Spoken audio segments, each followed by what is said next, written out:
Nós estamos ao vivo, pelo canal do YouTube do Fábio Belo também. Então, boa tarde a quem vem chegando. Em algum momento, mais ao final, a gente vai ter também um espaço, um tempo para estar colocando questões, perguntas, comentários.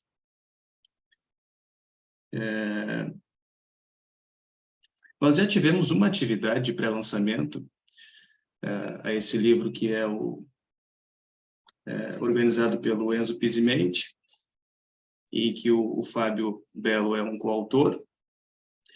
E nessa primeira atividade, que foi uma discussão com outros psicanalistas, o Luciano Elia, o Gabriel Binkowski, a gente, na discussão,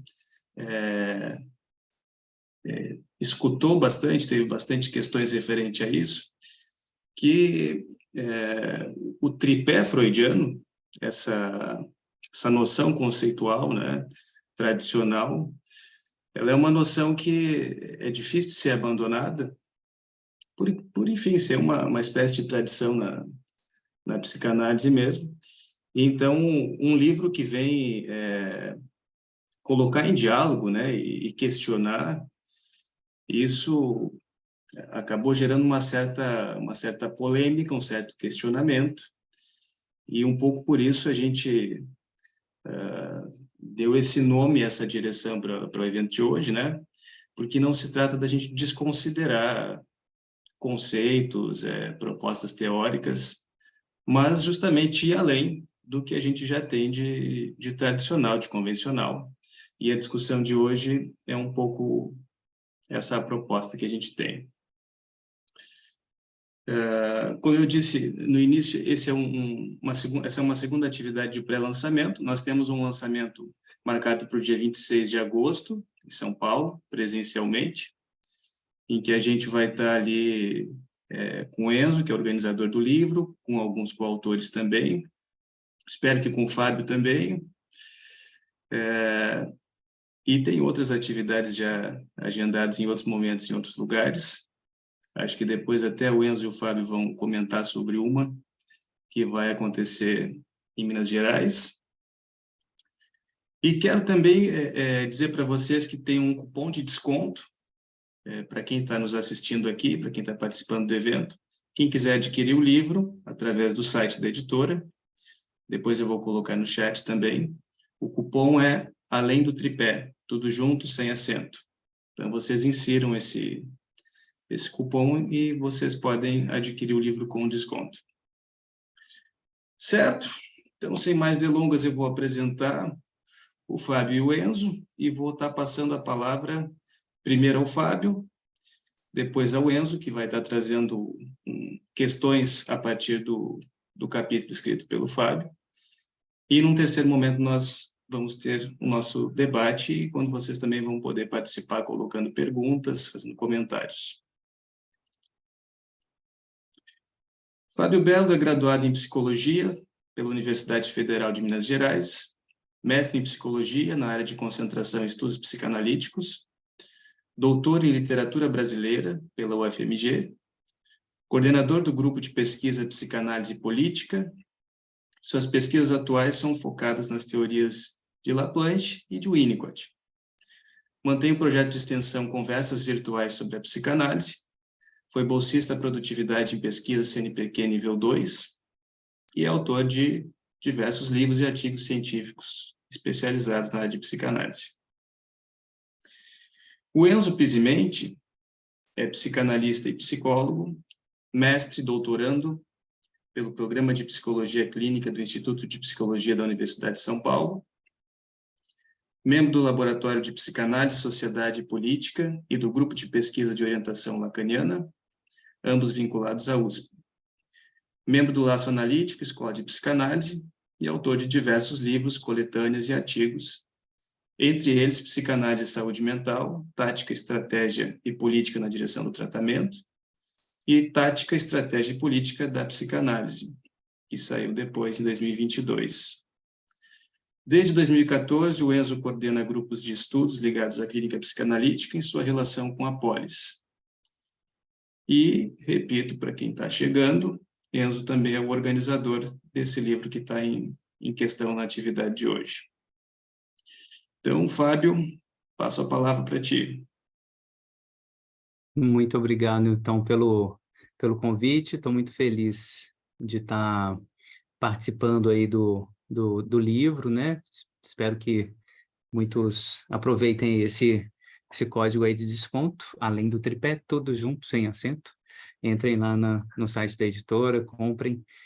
Vale a pena, o livro está bem bacana, porque a gente explora esse tema da formação do analista, que recentemente fez um barulhinho bom, né, assim, com uma graduação em psicanálise, e aí teve um movimento gigante de, né, muitos protestos, né, o que é isso, o que é graduação em psicanálise, algumas pessoas, né, achando interessante a ideia, outros criticando muito pesadamente. E o meu texto é um pouquinho sobre isso, né? Porque que o Laplanche criticava tanto a análise didática, né? Que era foi um dos argumentos que apareceram, né, nessa discussão da universidade, enquanto lugar de formação do analista também, né? Então, a gente vai, espero, conversar um pouquinho sobre isso.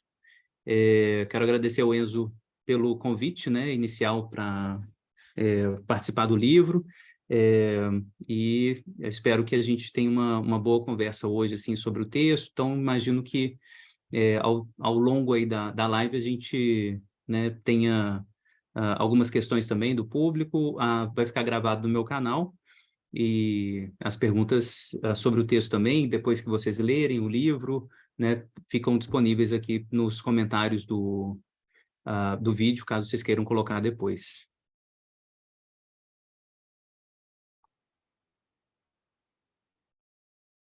Enzo, você quer comentar o texto? Como é que você pensou?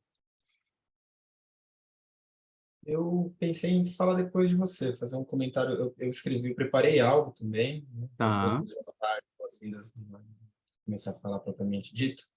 beleza. Eu preparei algo escrito e pensei em ir incluindo um pouco do que você for trazendo aqui também. Ah, ótimo. Então, Um vamos comentário lá. bem, mais ou menos bem rente ao texto, enfim. Vamos ver se Perfeito. a gente vai para o mesmo caminho. Então, tá bem. Então, vou falar um pouquinho dos argumentos centrais do texto. Quando o Laplanche ele faz essa análise, né, ao longo de alguns textos dele, vou citar aqui o que eu li principalmente, né, para escrever o texto, que é a favor da psicanálise na universidade, La Didactique, uma psicanálise sob comando, né, a didática, uma psicanálise sob encomenda, né, e a psicanálise na comunidade científica. São os grandes artigos que ele comenta um pouco essa questão da psicanálise, da formação do analista, né? A ideia do Laplanche é criticar um tipo de análise didática que foi proposto dentro de uma escola, né, de psicanálise, instituição psicanalítica, que começa com o próprio Freud. A ideia da IPA, né, garantir, por assim dizer, a pureza, né, de quem pode ser chamado de psicanalista. Então, isso, de fato, foi um problema corporativista, né, que o Freud anteviu já no início da carreira dele, da formação, né, dessa nova ciência que é a psicanálise. Então, quem pode falar em nome da psicanálise? Como é que a gente vai confiar que o analista teve uma formação adequada, né? Então, a análise didática foi, né, promovida pelo Freud com as melhores intenções, né, a partir do crescimento da psicanálise enquanto ciência. Ela foi se popularizando, né, e muita gente falando em nome da psicanálise, e o texto Psicanálise Selvagem é uma advertência importante, assim, de que as pessoas podem falar em nome da psicanálise, né, livremente, e fazerem coisas terríveis em nome da psicanálise. Então, a gente precisaria de uma instituição que garantisse a legitimidade de quem fala em nome da psicanálise. Então, a formação do analista tem muito a ver com a ética, com os perigos, né, de uma formação livre demais, sem um conselho de ética, sem um conselho que pudesse controlar, né, as pessoas que falassem em nome da psicanálise. Então, o objetivo inicial foi muito bom. No entanto, a própria análise mostra que a vida na instituição, ela é quase que necessariamente levada por um impulso religioso, né? Não tem como você fazer uma análise dentro de uma instituição e querer ser acolhido por aquela instituição e seguir as regras básicas do que fundamentam uma análise de verdade. Quais são as regras básicas dessa análise? A livre, libérrima associação, né? Então, tem que ter livre associação mesmo para ter análise. Ora, como é que eu vou fazer uma livre associação dentro de uma instituição? Isso é muito, muito complicado, praticamente impossível, porque eu quero ser acolhido pelo analista, que é meu colega, eu quero ser reconhecido por aquele grupo, né? Eu acabo levando a minha análise para um tipo de encomenda, né? Eu estou encomendando a minha análise para um objetivo externo a ela mesma. Então, o objetivo da análise não pode ser externo a ela mesma. Eu estou fazendo análise para ser acolhido naquela instituição. O Laplanche vai criticar pesadamente essa ideia para dizer que a análise tem que ser preservada disso. A análise ela tem que estar livre, ela tem que ter, né, como fio condutor a livre associação. A associação também do lado do analista, a escuta do analista, livre também das amarras institucionais que poderiam levar a interpretação do analista a ficar ali absolutamente restrita a esse analista pode ou não ser um analista da minha instituição, né? Então, essa escuta do analista também tem que estar liberada, né? E isso, na análise sob encomenda, é praticamente impossível, né? Então, a crítica da análise sob encomenda, né, tipo, que começa já antes disso, né, essa crítica da formação, quando, sei lá, um pai leva uma criança, né, ou né, um adolescente, e aí fala, olha, eu quero que meu filho passe de ano, né, ou que ele seja heterossexual, né, eu vou fazer uma encomenda para o analista, né, isso não existe, né, isso não pode existir. A primeira tarefa do analista é dizer para esse pai, calma, mas o percurso da análise do seu filho é dele, né, e ele não sabe, você não sabe, ninguém sabe, né, qual vai ser o destino dessa análise, quais vão ser as consequências dessa análise. É pressuposto da análise ser um exercício de liberdade, né, de que haja liberdade e de contingência com relação aos fins que essa análise vai produzir, né. Isso aparece na clínica, portanto, do adolescente, da criança, né, e vai aparecer mais tarde também, claro, na questão da formação do analista. Aí o Laplanche vai ser muito duro, né, criticando, dizendo, por exemplo, os pequenos clãs e grandes seitas abundam na universidade e fora dela, no entorno deste ou daquele grande ou pequeno mestre, que quer ser ao mesmo tempo analista, professor e transmissor.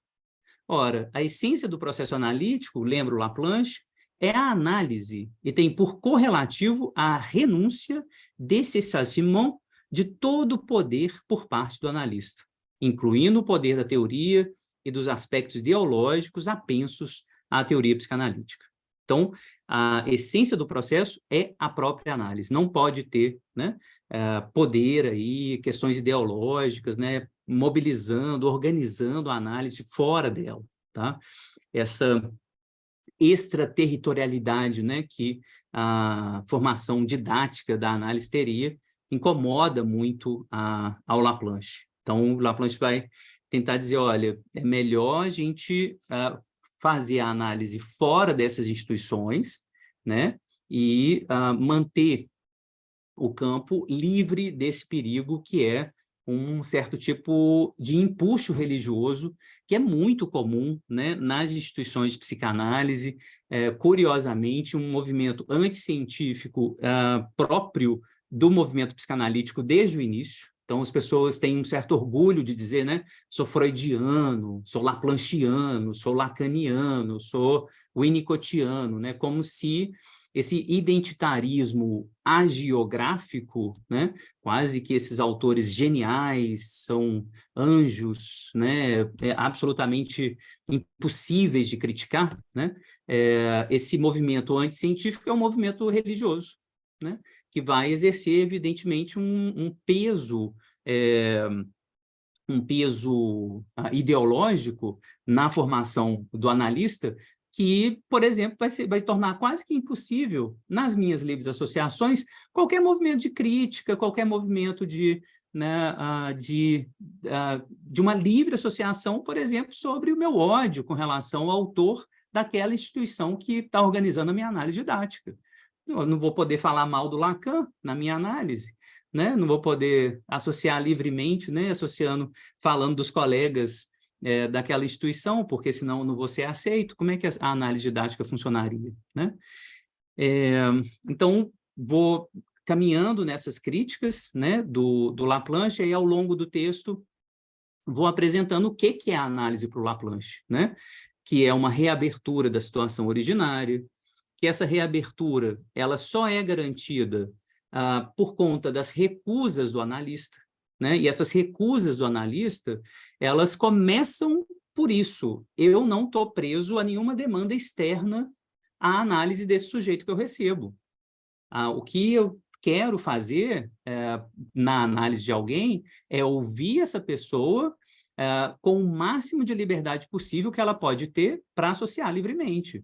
Eu não posso estar ouvindo essa pessoa a partir de uma demanda externa, se eu vou aceitar ou não essa pessoa na minha instituição, né? Isso já entraria, por assim dizer, na lógica da minha escuta, né? Atrapalhando isso que é parte fundamental do método, que é a livre associação, né? Então, atina, por assim dizer, né, esse contorno, esse enquadre analítico que eu formo para que a análise aconteça propriamente dita, ela precisa ser composta, esse enquadre, essa tina, precisa ser composta com esse respeito à livre associação do paciente. Eu não posso fazer com que esse paciente associe ali sob sequestro, por assim dizer, né, de uma demanda, né, de pertencer a uma instituição. Eu preciso que a liberdade seja o mais plena possível, tá? Daí, eu queria concluir, né, eu passo a palavra para o Enzo para a gente conversar um pouco, colocando o problema mesmo, assim, eu acho que a psicanálise, né, ela tem, no Brasil, uma formação que acompanha muito de perto a formação do psicólogo, né, no Brasil, de maneira geral, é a formação mais comum, né, na minha leitura do campo psicanalítico. Curiosamente, né, a gente tem quase zero pesquisa na sociologia das profissões sobre a formação do psicanalista, então é algo que a gente precisa fazer, convocar o campo da sociologia para estudar o nosso campo, né? Então, assim, como que forma um psicanalista, quantos são formados pela universidade, quantos pelas instituições, né? Quantos são formados em análise didática, quantos não, né? Então, a gente precisa ainda fazer uma sociologia dessa profissão. O que eu vejo no campo é que a gente fica muito dividido, né, entre essa defesa de uma liberdade irrestrita na formação do analista, que é um lugar muito importante para a gente enquanto ciência. Então, assim, ninguém vai dizer qual é a psicanálise verdadeira. Nenhuma instituição tem o poder de dizer isso, nem a IPA, que é, por assim dizer, o pedigree freudiano, né? A IPA deveria ser aquela que organiza o que é a psicanálise, qual é a técnica verdadeira da psicanálise, etc. Nosso campo, insistentemente, está dizendo ninguém tem o direito de dizer em nome da psicanálise. Ao mesmo tempo, quando aparece uma psicanalista lombrosiana, né, lá em Santa Catarina, né, a gente quer apontar o dedo imediatamente e dizer, isso não é psicanálise, isso não pode ser psicanálise, né?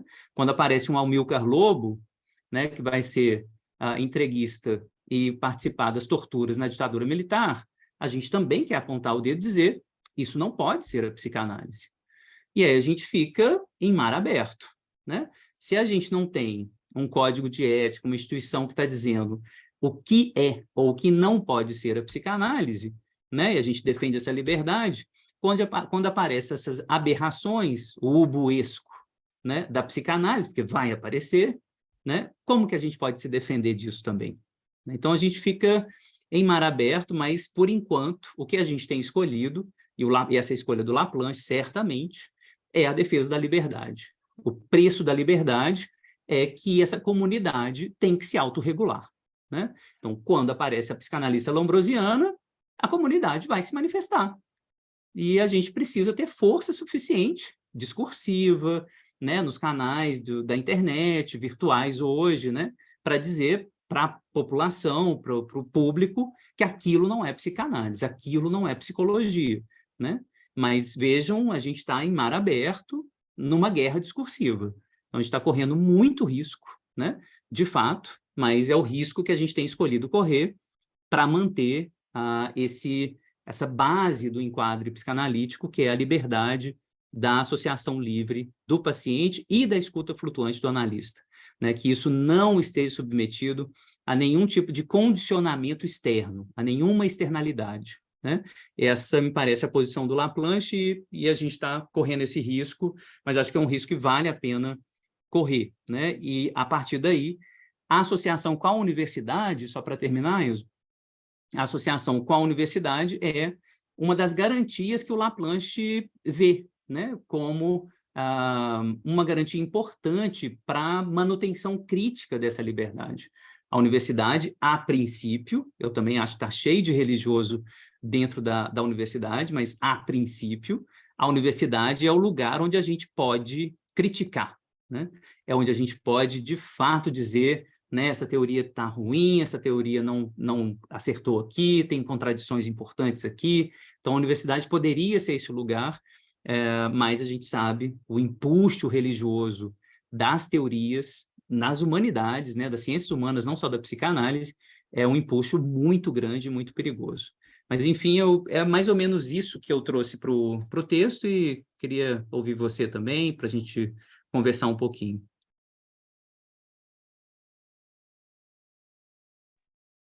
Já vou lá? Bom. Vamos. Puxa, que delícia poder te ouvir, Fábio. Estou realmente feliz. Eu não sei quantos daqui circulam. Aliás, eu vou mandar aqui. Eu fiz essa pesquisa recentemente, viu, Fábio? De ir atrás de estudos etnográficos e afins. Eu achei um bem interessante, que eu até estou colando aí embaixo. Bem legal esse estudo. Um estudo etnográfico da formação de psicanalistas em escolas lacanianas de psicanálise. Foi feito na sociologia, mas foi, de fato, o único que eu encontrei. Né? Então, isso que você pontuou é bem importante. Eu não sei quantos daqui... bom, primeiramente, boa tarde a todos e todas. Estou realmente empolgado para essa conversa, então fico um pouco mais afoito. Boas-vindas. Espero que essa conversa de hoje anime vocês um pouco do que eu digo na apresentação do livro, que de alguma maneira eu também digo que é um convite. Então, o que a gente está experimentando aqui é um outro convite para que vocês participem e partilhem dessa discussão com a gente, tensione com a gente, né? Porque era justamente esse o elogio que eu estava fazendo ao Fábio, né? Porque ele traz, não sei quantos daqui circulam por escolas, por instituições. É raro a gente ouvir alguém tensionando nesse nível, né, a dimensão de poder, e aí isso tem a ver com o texto, que é o que eu queria dizer também, nessa articulação entre direção do tratamento, entre sustentação do tratamento e formação do psicanalista. Né? Então, que a posição que a gente assume diante de alguém que está ali sendo tratada a partir da psicanálise, que nos procurou, é uma posição análoga àquela que a gente assume na formação do psicanalista, então, entre nossos pares. Então, a relação que a gente estabelece com a teoria, que a gente estabelece com a nossa própria análise e que a gente estabelece com a instituição, necessariamente está permeada, né, pela relação que a gente estabelece com a psicanálise de maneira geral. Nesse sentido, que lugar que a gente visa para ela na polis, na cultura, na universidade. Né? Então, eu vou começar a leitura. Eu montei um texto porque eu faço algumas citações ao texto do Fábio. Acho que assim vai ficar mais interessante. Bom, não posso começar essa fala sem agradecer ao Fábio por sua disponibilidade, primeiro para a participação em nossa coletânea, posteriormente nas inúmeras aberturas para diálogos, abertos ou não, para a construção deste encontro. bem como para o lançamento e a mesa que realizaremos em Belo Horizonte, Minas Gerais. Cidade e estado que guardam um carinho e admiração gigante, tanto pela história, quanto pela generosidade de quase a totalidade das pessoas que cruzaram o meu caminho nessa tão querida terrinha. Eu disse quase porque eu fiquei com medo de falar todos, mas eu acho que todo mundo, no final, todo mundo que eu encontrei em Minas Gerais foi muito bacana comigo. E hoje, mais cedo, eu estava numa mesa discutindo, e a gente estava falando de uma conferência que o Didier Weil fez em Varginha.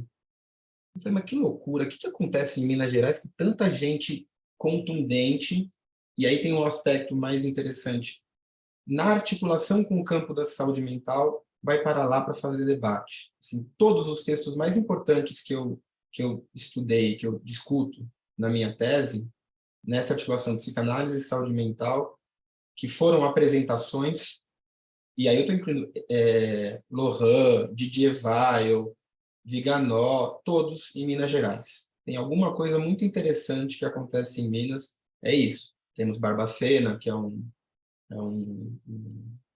S1 aí de alguma coisa bastante complexa, mas tem algo que acontece em Minas Gerais que é muito caro também para a minha pesquisa de maneira geral.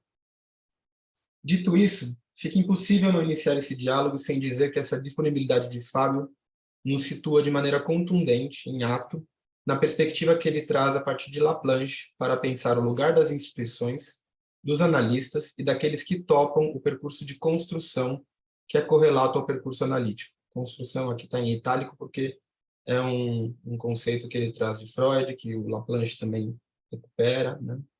Isso posto, gostaria de dizer a Fábio e aos demais colegas aqui presentes que o meu desejo é transmitir meu aceite para esse convite à construção na condição de crítico do texto de Fábio.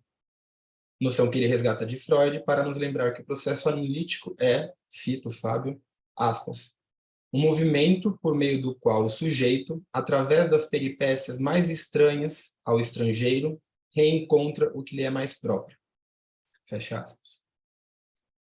Em um dado momento de seu artigo, ele afirma: o que deve determinar uma análise é sempre, ele, o Fábio, né? É sempre uma demanda pessoal, o desejo de um sujeito mobilizado por seus próprios enigmas. E eu, logo em seguida, escrevi num papel: o que deve determinar uma formação, a entrada em formação, é sempre uma demanda pessoal, o desejo de um sujeito mobilizado por seus próprios enigmas. Vejam, eu só tirei a análise e coloquei a formação. A partir disso, espero conseguir transmitir de que maneira o artigo de Fábio contribuiu para a construção dessa minha provocação, de que há, no horizonte de um processo de formação, um poder a ser elaborado, tal qual há na direção do tratamento. Isso por sustentar que a história do movimento psicanalítico é também a história da maneira como as construções e elaborações de Freud e de outros foram sendo revistas, a partir de um maior ou menor ingresso destas na polis. Logo, de um entendimento de que há algo que a psicanálise pode ofertar diante do mal-estar na cultura, em fina relação com aquilo que há de singular, seja no aspecto territorial, seja no tempo em que tal inserção se deu. Brasil, de que maneira que a psicanálise chega aqui, né? O Fábio cita os psicólogos, mas chega no Brasil na mão dos médicos, como chegou na França, e curiosamente é salva de alguma maneira, tanto pelos artistas, né, pelos movimentos culturais, né? Na França os surrealistas, no Brasil a Semana de Arte Moderna, de maneira mais geral, né? E a psicologia também. Eu queria incluir a psicologia como esse lugar, ou esse campo discursivo, como aquele que garantiu para a psicanálise também a possibilidade dessa não se reduzir a uma igreja. Vamos ver se o Fábio concorda comigo. Foi partindo deste pressuposto e da hipótese de que não há consenso sobre sobre esse lugar da psicanálise, que lancei o convite a colegas para se debruçarem sobre a questão da formação em psicanálise, tendo como horizonte a perspectiva de que esta comporta uma tensão ligada ao poder, e que elaborar algo a partir desse significante traz uma importante contribuição para a compreensão e o enfrentamento das mais variadas formas de regulamentação da psicanálise, incluindo, assim, aquelas praticadas pela própria comunidade psicanalítica. Aliás, é sobre este último ponto que reside a referência clara ao trabalho de Lacan, a direção do tratamento e os princípios do seu poder, já que nele Lacan implica os psicanalistas a partir de um retorno à questão da tensão inerente entre teoria e prática, para pensar tanto na direção do tratamento quanto na formação do psicanalista, assumindo que entre estas não há uma separação possível quando a questão é o poder. Isso fica muito claro, tanto no artigo quanto na fala do Fábio. Sobre isso, Lacan escreve, pretendemos mostrar como a impotência em sustentar autenticamente uma praxis reduz-se, como é comum na história dos homens, ao exercício de um poder. Fecha aspas. Nesse caminho, devo dizer que foi um feliz encontro com o Fábio e sua elaboração, que, de maneira contundente, faz um movimento muito parecido com o que Lacan promove em outro escrito que indico a vocês a leitura e que me é muito caro. A situação da psicanálise e a formação do psicanalista em 56. Venho tentando sustentar que há nesse artigo uma espécie de metodologia lacaniana de pesquisa em psicanálise, que trabalha de maneira estreita a relação entre o que compreendemos de um dado conceito, e aí o Lacan pinça o conceito de frustração, para dizer que, no final das contas, não era disso que o Freud estava tratando. Então, essa relação estreita, né, entre a maneira com que compreendemos um dado conceito, a situação da psicanálise num tempo dado e a formação ofertada para os analistas. Tá? Nesse sentido, diria que o artigo de Fábio parte de uma breve retomada da situação em que Laplanche encontrou a psicanálise em seu tempo, nos convidando a um exercício não tão declarado, e isso coloca em causa a noção mesma de construção em sua radicalidade, já que nos exige reencontrar o que nos é próprio de nosso tempo nas críticas laplanchianas e de Fábio Belo, para, em um segundo momento, nos apresentar um ponto específico da teoria de Laplanche, a teoria da sedução generalizada, para, por fim, indicar a estreita relação entre esse conceito, ou essa teoria, o tratamento, a formação e o lugar da psicanálise e dos psicanalistas na sociedade. É nesse escrito que Lacan, voltando a Lacan, nesse escrito de Lacan que encontramos, por exemplo, uma passagem importantíssima para esse debate que Fábio nos convida a retomar. Lacan afirma, sobre a formação do psicanalista em seu tempo, o seguinte: para se transmitir, não dispondo da lei de sangue, que implica a geração, nem da lei de adoção, que pressupõe a aliança, resta-lhe a via da reprodução imaginária. Esse modo de multiplicação não deixa de encontrar nessa situação afinidades favoráveis, pois não nos esqueçamos de que a entrada na comunidade está sujeita à condição da análise didática. E há mesmo uma certa razão para que tenha sido no círculo dos didatas que veio à luz a teoria que faz a identificação com o eu do analista a finalidade de uma análise. Fecha aspas. Fábio, nessa direção, nos adverte que é a partir da presidência de Laplanche, em 69, da Associação Psicanalítica da França, seguida pela de Pontalis, em 71, que, aspas, fica abolida a ideia de uma análise didática, de uma lista de analistas de datas, fecha aspas, no interior dessa instituição, incluindo o fato de que tal decisão não deveria ser tomada como meramente burocrática.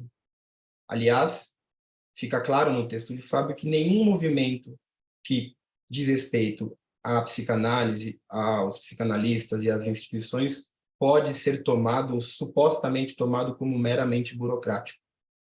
O que gostaria de destacar, antes de avançar, é a crítica que Fábio endereça ao engodo, que seria simplesmente supor que, se trocarmos o significante filiação por transmissão, doravante se estaria resguardado disso que Lacan chamou de reprodução imaginária. É um tanto da crítica que a Diana Rabinovich, Radmila Zigouris faz ao conceito de sujeito. Né? Então, se supõe de que porque não é o eu que advém no lugar do isso, que agora a gente está garantido de não fazer uma American Way of Life. E a Diana Rabinovich tem uma passagem maravilhosa que ela fala, bom, a gente não está na American Way of Life, mas está na Lacanian Way of Life. Dá na mesma. É justamente nesse momento de sua construção que Fábio faz a afirmação que eu trouxe no início desta minha comunicação. O que deve determinar eu vou retomar. O que deve determinar uma análise é sempre uma demanda pessoal, o desejo de um sujeito mobilizado por seus próprios enigmas. Mesmo que esse sujeito já saiba que quer ser um analista, essa é apenas uma demanda, entre outras, a ser tão submetida à análise quanto qualquer outro desejo, frente à qual retomo minha proposição. O que deve determinar uma formação é sempre uma demanda pessoal, o desejo de um sujeito mobilizado por seus próprios enigmas. Aqui faço uma primeira questão que Fábio aborda em seu artigo, mas que gostaria que ele falasse mais. Qual o papel das instituições na sustentação de tal, aspas, mobilização dos enigmas próprios aos analistas que ali circulam? E aí, vou colocar um a mais, né? Você, na posição que sei que você ocupa na universidade, como é que você vê isso aí com seus alunos de graduação, de pós-graduação? Em uma primeira vista, essa pergunta pode parecer reduzir o campo de possibilidades institucionais para o psicanalista, já que se poderia supor que somente uma instituição formada por psicanalistas estaria à altura de tal sustentação. Mas foi provocado justamente pelo artigo de Fábio que fui levado a essa questão, justamente por ter encontrado um interlocutor possível para algumas questões que venho formulando há alguns anos. Uma delas, mais do que uma questão, parte de uma afirmação de que alguns dos anos mais fecundos para a minha formação foram aqueles que passei trabalhando em uma instituição de saúde mental, dada a dinâmica institucional e a forma como alguns pares me provocaram a tensionar teoria e clínica, tanto nos corredores, e é importante sublinhar isso, quanto nas reuniões clínicas. Então, não se trata só de reunião clínica, né? O Miller tem um artigo que ele fala de como, por vezes, as discussões de corredor dentro de instituições podem ser puro exercício de gozo. Concordo quase que completamente com ele, mas tem muita coisa boa que rola, que nasce nos corredores, muito. Foi essa experiência que me levou à formulação de que a formação do psicanalista, tal qual a função do psicanalista em uma análise, deve ser tomada em uma perspectiva de posição. Nesse sentido, nenhuma nem a outra podem, por definição, supor uma totalização. Daqui em diante se é analista de uma vez por todas. Daqui em diante sou formado. Daí trago uma segunda questão. O que você acha da proposição lacaniana de que é no final da análise que se produz um analista e de seus usos contemporâneos? Não seria mais interessante pensarmos que o que se produz ao final, e a ideia de que há um final talvez também devesse ser dispensada, e dispensada eu faço um jogo de palavra como diz, de dizer, né? Pensada ao dizer, de que o que se produz ao término de análise é mais do que nunca um analisante? E aqui, antes de finalizar, retomo uma provocação de Éric Laurent, e eu me surpreendo de ter vindo de alguém ligado muito, né, mergulhado num discurso que, por vezes, fica bastante complexo na EBP, né, que afirma que... Bom, ele afirma isso em Minas Gerais, gente, em Belo Horizonte.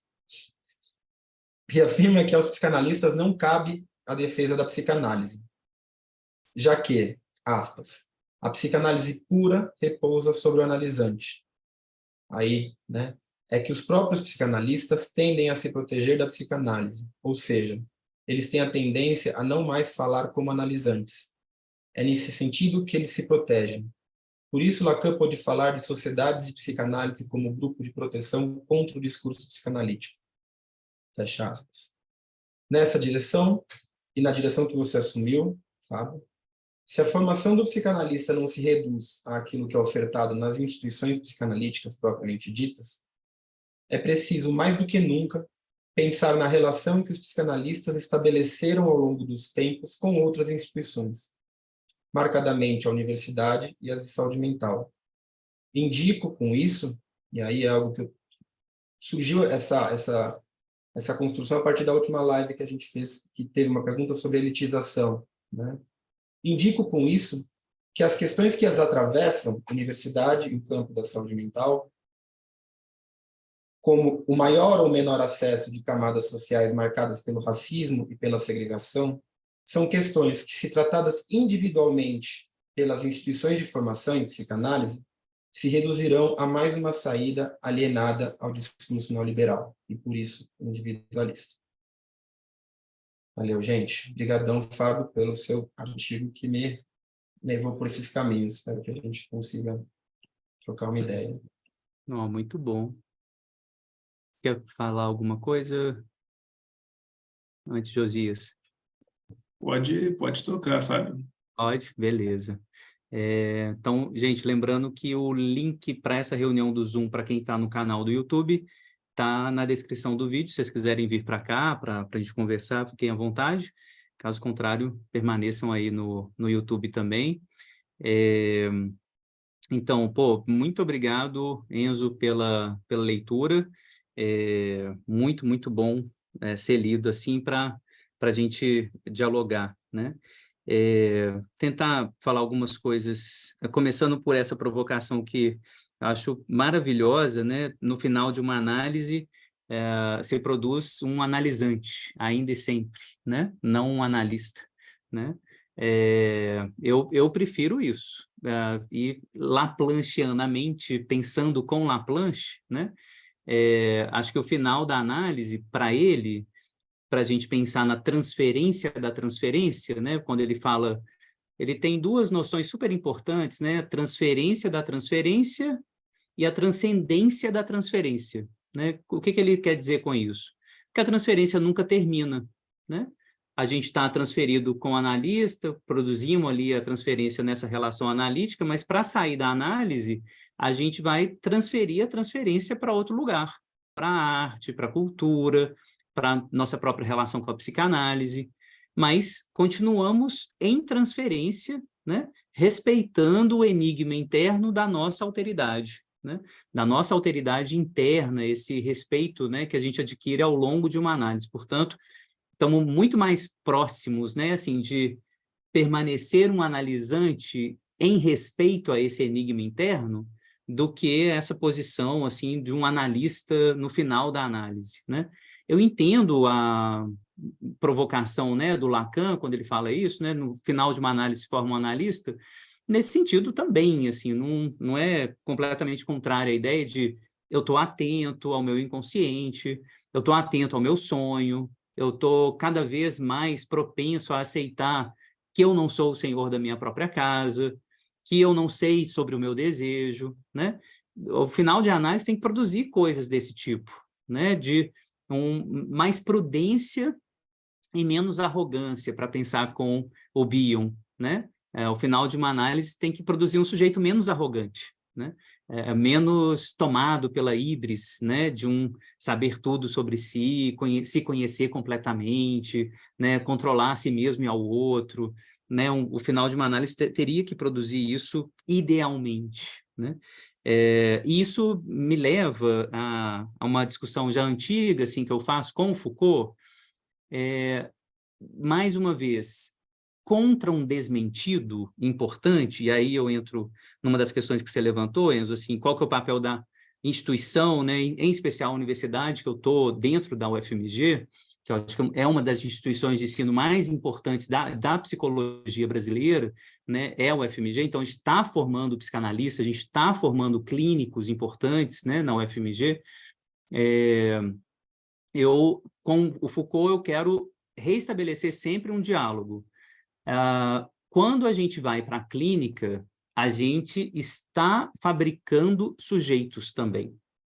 Não pode ter esse desmentido de que uma prática clínica exercida por um psicanalista, ou um gestaltista, ou um psicólogo baseado em evidência, né? Esse grande psicólogo que diz a verdade sobre a mente humana, né?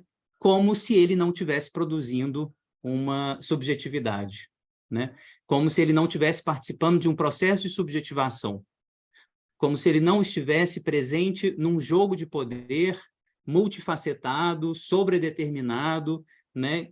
Cujas engrenagens, né? Ele nem de longe consegue determinar quais são de fato. Então, quando a gente está analisando alguém, a gente está produzindo subjetividade. Nós estamos no núcleo, um dos núcleos duros, né, da formação da subjetividade de alguém quando a gente está na clínica. A clínica, seja ela psicanalítica ou psicológica, ela é um instrumento, ela é um dispositivo de subjetivação, né? Então, isso é muito importante de não ser desmentido. Esse exercício clínico, ele não está no vácuo do poder. Ah, não, a análise é sobre o desejo do indivíduo, separado de todo o poder, de toda a política, de toda a situação política. É o próprio desejo dele, purificado ali naquele consultório mágico, de todas as relações sociais, raciais, de classe, gênero, né? É uma análise purificada por esses ouvidos puríssimos, objetivíssimos, do analista e do psicólogo mágico, que consegue depurar, né, todos esses jogos de poder do discurso desse paciente que vai falar apenas sobre o seu desejo, longe, no vácuo de qualquer jogo político. Isso não existe. Isso não existe. Então, assim, queria me situar aqui claramente como Foucaultiano e dizer que os nossos ouvidos são políticos, as nossas interpretações são políticas, necessariamente nós não sabemos quais são as direções e consequências de todas as nossas ações, escuta e interpretação, não sabemos, porque estamos em meio a jogos políticos muito complexos quando estamos sendo analistas, né? Nesse sentido que eu defendo a psicanálise também dentro da universidade, também, não necessariamente exclusivamente, eu acho que não precisa, né? Nem seria interessante, enfim, claro que podem existir instituições, né, separadas, e isso vivifica a psicanálise pela diversidade. Eu acho que esse é um dispositivo interessante para manter essa vantagem do campo, né, enquanto um campo crítico, é manter a diversidade dela, né? E as instituições e a universidade, em diálogo permanente, mantém, a princípio, deveria manter, essa diversidade dialógica. Então, vou conversar com os winnicottianos, eu vou conversar com os lacanianos, eu vou conversar no grupo Férix, eu vou conversar com os bionianos. Beleza. Ao conversar e estar disposto a conversar, me abrir, né, para essas várias formações, várias formas de pensamento, eu mantenho o campo tal como ele deveria ser. Campo científico aberto à crítica, né? Eu recuo diante desse impulso religioso, né, para eu efetivamente tentar fazer com que a psicanálise permaneça um exercício aberto de crítica, né? Então, a análise, se a gente for parar para pensar efetivamente, né, nessa tarefa analítica mesmo, clínica, ela não é também, desde o seu princípio mesmo da análise, uma tarefa crítica com relação ao próprio eu? Desconstruir o próprio eu? Desconstruir aquilo que a gente traz como certeza sobre nós mesmos? Ora, como não usar esse mesmo dispositivo, essa mesma lógica, essa mesma metodologia para o nosso campo? Então, poder criticar o nosso campo. E aí, para fazer essa crítica, Enzo, assim, eu acho que é uma reflexão que o Ferenczi se trouxe desde o início, lá da formação mesmo do campo, né? O Ferenczi está no primeiro grupo, junto do Freud. A gente precisa pensar na formação do analista e nos seus desmentidos. Se eu tenho uma contribuição, né, a trazer aqui com o Foucault e o Ferenczi, né, e aí eu estou trazendo os dois juntos de forma muito consistente, dura, é pensar na formação do analista e seus desmentidos, né? Aquela discussão que a gente teve. A gente não pode mais falar de formação do analista sem falar que a gente está fabricando uma profissão também. A gente está fazendo uma profissão. Vamos fazer a distribuição do campo dos psicanalistas aqui. Quem são os psicanalistas? Por que a maioria ainda é branco, homem, rico, classe média? Quem está no poder, vendendo livro, publicando nas mídias, nas redes sociais, né? Falo enquanto homem branco, com um canal no YouTube, com 27 mil pessoas inscritas, dentro de uma universidade federal, uma das melhores universidades do país. Como é que esse poder se distribui? Não é aleatório, esse poder não é aleatório. Então, tem que parar de desmentir de que, né, a psicanálise é só uma teoria anticapitalista. A gente chega a esse ponto, eu já ouvi esse discurso várias vezes, psicanálise é revolucionária, a psicanálise é anticapitalista, A psicanálise é crítica ao sistema, anti-ortopédica. Gente, a gente está atendendo na Zona Sul de Belo Horizonte, na Zona Sul do Rio, na Zona Sul de São Paulo. Os grandes consultórios de psicanálise de São Paulo estão na Zona Sul. Estão em Pinheiros, estão, sabe? Uai, né? Não dá para mais para desmentir isso, de que tem psicanalista cobrando R$1.000 por sessão. Isso precisa ser falado. O que é isso, R$1.000 por sessão? De 15 minutos. Entendeu? Falar disso é falar sobre a formação do analista. Então, acho que não pode mais ter desmentido, né, para falar sobre a formação do psicólogo e do analista. Porque esse campo se distribui de maneira gigantesca. Você acabou de falar, Enzo, que boa parte da sua experiência passa pelo campo da saúde mental, e na minha experiência dentro da universidade, né, fui diretor clínico aqui da clínica escola da UFMG, quando a gente chega lá do outro lado do campo, atendendo a população carente, a gente vê uma outra clínica. Quando a gente vai para o hospital, né, minha doutoranda que vai defender agora em agosto, né, que está no hospital na ponta do narcotráfico aqui em Belo Horizonte, atendendo gente com tiro na mão todo dia, porque está sendo punido pelo narcotráfico, o psicanalista que está lá no leito, ao lado do leito, faz uma outra clínica. Quem que é o psicanalista que está lá? Do lado do leito que está atendendo os violentados pelo narcotráfico. E quem que é o psicanalista que está no consultório Zona Sul de São Paulo, cobrando R$1.000, R$2.000 pela sessão? Esse campo precisa se discutir aberta e criticamente. Existem alguns espaços que permitem essa discussão mais aberta e mais criticamente. Eu quero defender a universidade como sendo esse espaço. A universidade, ela necessariamente deve ser o espaço onde essas coisas possam ser ditas sem desmentido. Né? Portanto, a gente precisa ir lá entrevistar os psicanalistas da Zona Sul. Pô, como é que você conseguiu ganhar R$2.000 por sessão? O psicanalista está fazendo aí 50, 100 mil reais por mês. E qual que é esse psicanalista que está trabalhando no hospital ganhando R$3.000 por mês? De 3 a 5 mil reais por mês, trabalhando na ponta do sistema de saúde pública brasileiro. 40 horas por semana, dentro de um hospital. É esse o nosso campo. Como é que vai ser a formação desse analista? Quem que está indo lá dando supervisão dentro desse hospital? Então, esse campo é ultra complexo, não adianta a gente continuar a conversar sobre formação do analista sem falar essa verdade básica contra esse desmentido de que a gente não é uma profissão dentro do regime do capital. Tá? Então, é o que a sua reflexão me trouxe, né? Obviamente concordando plenamente com você, né? Assim, eu acho que o que se traz, né, da análise é uma posição permanente de formação, né? Então, acho que a gente não deve se furtar a isso, né? Fazer análise, fazer supervisão, tá lendo, tá discutindo publicamente como a gente está fazendo aqui, né? A gente precisa discutir publicamente o tempo todo, porque o nosso campo está sob ataque o tempo todo.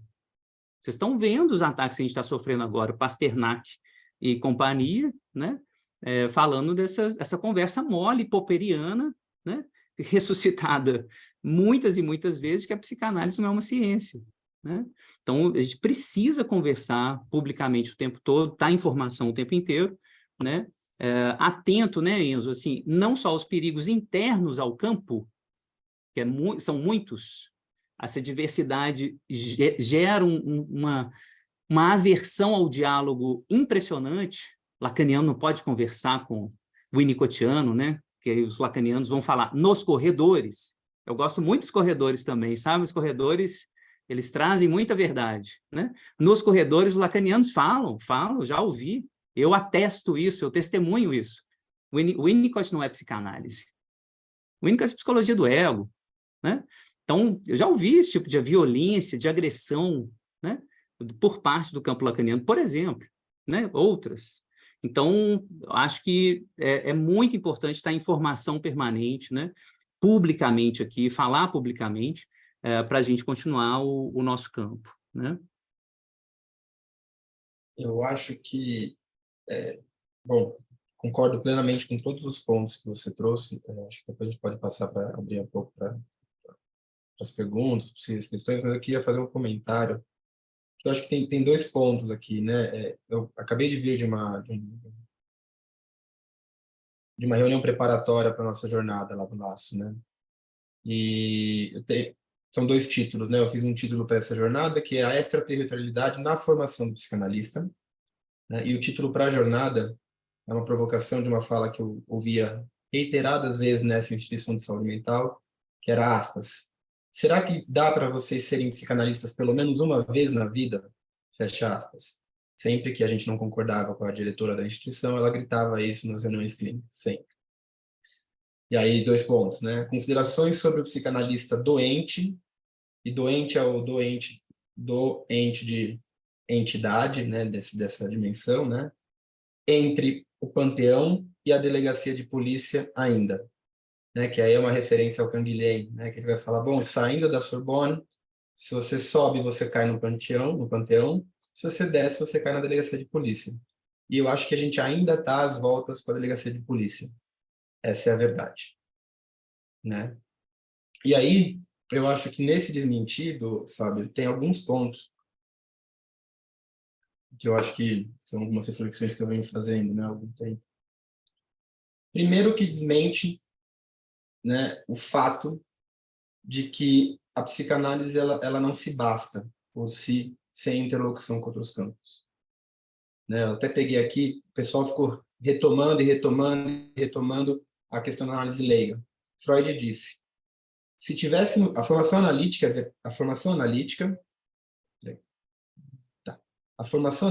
é verdade, tem uma interseção com o círculo da preparação médica, mas não o inclui, nem é incluída por ele.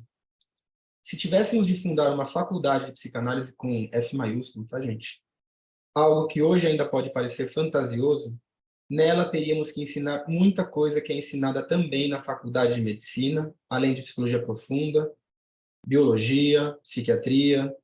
Por outro lado, a instrução analítica também englobaria disciplinas distantes do médico, e com as quais eles dificilmente se defrontam em sua atividade. História da cultura, mitologia, psicologia da religião e ciência da literatura. Essa é uma passagem de Freud. E em outros momentos, o Freud vai dizer textualmente que ele está fundando uma instituição porque ele não é reconhecido pelas instituições científicas. Aí eu não estou com isso defendendo que essas passagens de Freud são a prova de que, bom, a psicanálise tem que ser um curso de graduação. Não. Estou colocando o problema para a gente debater aqui junto. Perfeito. Né? E aí eu acho que, nesse sentido, essa denegação ela incorre em várias trapaças. Né? Então, primeiro essa que a gente se basta por si, e esse primeiro ponto, além de um claro narcisismo das pequenas diferenças, né, escamoteia, né, de novo, denega algo que diz respeito, no Brasil principalmente, às relações de poder dentro das instituições. Porque você foi citando o seu lugar, né, mas a gente pega psicanalistas que estão dentro de escolas aqui de São Paulo, por exemplo, só uma retificação, aqui é a Zona Oeste, que é o point, o suprassumo. Não por acaso, ao lado da USP, ao lado do SEDES, ao lado da PUC. Aqui é o suprassumo, está na Zona Oeste. Não é por acaso que está do ladinho da USP. Tá?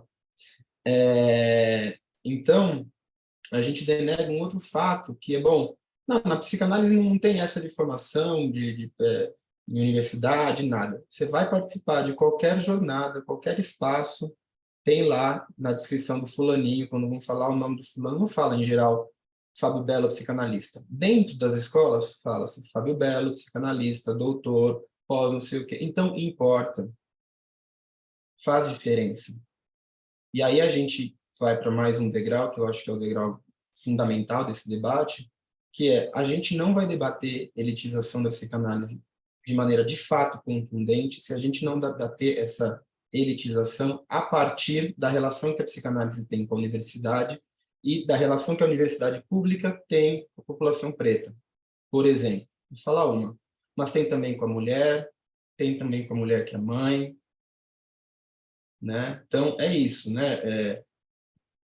há muitos anos atrás, eu fui dar minha primeira aula numa universidade dessas bem pequenas, privadas, e foi muito legal, pessoal bem bacana, estudioso. Encontrei anos depois esse professor que me convidou, eu falei, e a galera, como é que tá?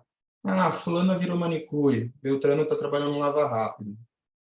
A gente tem que se implicar com isso. O que a gente pode fazer, por exemplo, se a gente está num espaço de coordenação de alguma instituição, o que a gente faz quando a gente recebe, não sei como é que é aí em Minas, Fábio, mas aqui em São Paulo é USP e PUC, em geral. O que a gente faz se a gente recebe o diploma de alguém que fez FMU, que fez Unibrasil, que fez Unip? A gente já deixa de fora? Né? Aí a gente deixa de fora porque a gente está entendendo o quê? Que a formação dessa pessoa que é psicanalista também é melhor na PUC, na USP, então vamos debater o lugar da PUC e da USP na psicanálise. Senão a gente não chega a nada que de fato possa transformar a estrutura. A gente fica batendo papo, um bando de branco com culpa burguesa batendo papo. Perfeito. É exatamente isso que eu vejo aqui também, na Federal, né? Finalmente, assim, na UFMG, pelo menos, né? Que eu tenho acompanhado desde que eu sou aluno de lá, 94, né? Até agora, ou seja, estou 30 anos dentro da universidade, né? Praticamente. E o que eu vejo é que a universidade, finalmente, graças, né?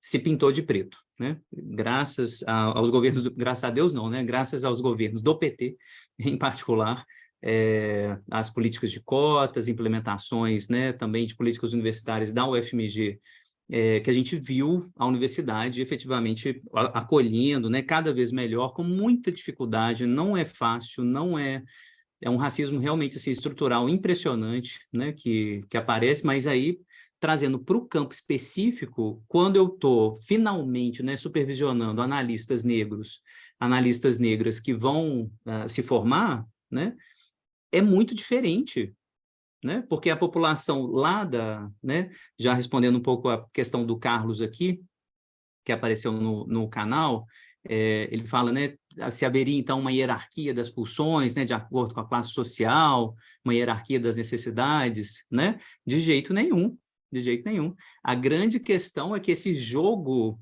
das pulsões, né, nas diferentes classes sociais, coloca o analista a trabalho de diferentes maneiras. É importante negar esse desmentido aí, tipo, olha, pelo menos criticar esse desmentido. Será que o analista, né, ele vai atender da mesma forma? Numa clínica escola, né? Pessoas negras e pobres, né? Em clínicas ambulatoriais, hospitais, centros de saúde, né? Muda alguma coisa na escuta? Né? É um pouco esse questionamento que a gente está fazendo, o questionamento que o Enzo está fazendo aqui. Se eu recebo os meus alunos, né, para o mestrado, para o doutorado, que vieram de universidades menores, né, aspas aí, né, que não vieram da USP, da UFMG, da UFRJ, da UERJ, né, alunos que vieram das particulares, né, eu vou receber do mesmo jeito? São essas formações quase que estruturais mesmo de poder que a gente precisa questionar. E a gente só pode questionar isso se a gente enfrentar esse desmentido. Nós não somos objetivos, nós não somos neutros. Nós temos racismo estrutural, nós temos preconceitos de classe que são estruturais, nós somos machistas estruturais. Então, admitir isso é muito importante, ver, pô, será que eu estou, né, sendo, sem querer, não estou dizendo que a gente está no campo da perversão, não, sem querer, a gente está sendo racista na hora de selecionar os alunos, está sendo classista. Então, ficar atento a isso, né, para estar mais atento às nossas perversões sociais, que a gente faz meio que sem querer, né? A Sara aqui também no canal lembra que a mesma coisa acontece na formação da medicina, sem dúvida nenhuma, eu vejo isso claramente, né, lá na medicina UFMG, o mesmo tipo de problema, né? Tem um tipo de formação, né, da medicina que é muito idealizado, o médico ele vai se tornar o profissional mais bem pago da cultura, praticamente, mas ele tem que se haver com as políticas públicas, né, e lidar com, por exemplo, né, interior de Belo Horizonte, né, periferia de Belo Horizonte, e ir lá atendendo o narcotráfico. Vai, Não vai, né? Então, enfim, são questões, eu acho que estão presentes na formação de um país tão desigual, né, como o nosso, assim, que coloca essa questão, vejam bem, questões que a sociologia tem colocado há muito tempo. É uma sociologia das profissões que a gente tem que conversar também, tá? A gente vai fazer psicologia, a maioria, essa pesquisa foi feita muitas e muitas vezes. Você pergunta para o estudante de psicologia, por que você quer tá fazendo psicologia? A maioria das respostas é porque eu quero ajudar o próximo. A maioria. Essa pesquisa foi feita muitas e muitas vezes. Procurem porque é recorrente, né? Eu quero ajudar o próximo. Mas essa resposta, ela, de alguma maneira, está muito articulada a um desmentido, né? Que tem a ver com a psicologia enquanto profissão. Ora, se isso é preponderante, eu quero ajudar o próximo, né? Como é que eu vou cobrar? Né? Se na nossa cultura, a epistemia da ajuda, né, é sempre voluntarista, é sempre da dádiva, está ligado ao discurso do poder pastoral, né? Então, eu acho que é uma discussão ampla aqui. O Carlos está retomando a questão dele aqui. A questão foi no sentido de que os mais pobres têm carências muito profundas de alimentação, tempo disponível para viver, havendo, então, um sofrimento mais profundo. É diferente, né, Carlos? Assim, claro que a gente pode pensar numa clínica diferente, dependendo das condições sociais reais, né, das pessoas. Mas o que eu vejo é que a lógica da formação subjetiva, mesmo nessas condições mais né, terríveis, né, da fome, da exposição da violência, da insegurança, etc., o jogo pulsional ele continua nesses sujeitos também, né? Acho que está mais do lado do analista, no sentido de que, por muito tempo, a psicanálise e muitos analistas deixaram de lado essas especificidades que dizem respeito a onde a pessoa mora, que tipo de condição de vida ela tem, do que onde ela mora e que tipo de condição ela tem essencialmente. Então, foi o fato dos psicanalistas fingirem que isso não estava em jogo Isso. que produziram a mais vasta gama de violências. Do lado do psicanalista tem algo muito simples, mas é isso, é muito simples, mas digamos que estruturalmente combatido, que é olhar para a diferença. Isso. A gente tem dificuldade de situar e de situar aquele que está ali diante da gente quando foge desse circuitinho. E a gente eu nem estou falando de mim, porque eu circulo bem por outros espaços, né? Mas eu acho que, enquanto campo, majoritariamente, a gente tem mais dificuldade do que facilidade, né? A gente vive, a gente carece de uma formação sociológica, de pensarmos que o que está em jogo no limite, é essa dimensão do capital cultural. Quem é que detém o capital cultural? Quem é que pode estar? O que significa uma pessoa não ter o que comer? O que isso leva de consequências para a subjetividade, não fazendo com que ela seja alguém aquém subjetivamente. Acho que esse é o engodo, esse é o risco, né? Isso teria aí uma clínica menor, esse debate, né? O valor social, né? Ou o valor simbólico, né? Está sempre permeado pelo simbólico e pelo social, né? O engodo é supor que a bolha da Zona Oeste de São Paulo é capaz de dizer da totalidade do brasileiro. E aí São Paulo é uma marca boa porque o paulistano faz bem isso, sudestino, né? Sudestino faz muito bem esse trabalhinho de supor que é o umbigo do Brasil, né? Total. Carlos, só retomando a questão do Carlos, a pergunta é muito importante, porque me faz lembrar dos debates que eu tive no Congresso sobre racismo e psicanálise, porque uma coisa é você atender um paciente negro, por exemplo, né? Um colega meu fez esse relato público, então por isso eu vou falar ele aqui, né? Esse relato é público, está lá disponível também no vídeo do Congresso Nacional de Psicanálise, Direito e Literatura que eu organizei. Então, quando esse paciente negro fala para a sua analista, eu fui comprar uma camisa, né, com o meu primeiro salário, uma camisa super chique, num shopping de Zona Sul, aqui é Zona Sul, né, em Belo Horizonte, e o vendedor da loja perguntou se eu queria sacola. né?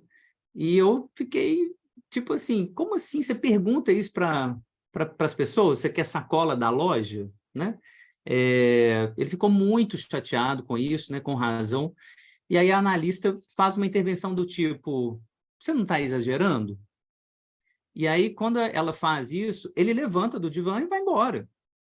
A analista se toca, né? Liga para ele, pede desculpa, né? E reconhece que foi racista, né? Então, a mesma coisa, Carlos, assim, essa questão é maravilhosa, é muito importante. Se o paciente está me falando que está passando fome, que ele viu o pai dele tomar 40 tiros, se ele chega no consultório, no hospital, por exemplo, com a mão toda arrebentada, porque tomou um tiro do chefe do tráfico, né, de brincadeira, só para mostrar poder, essa clínica é diferente.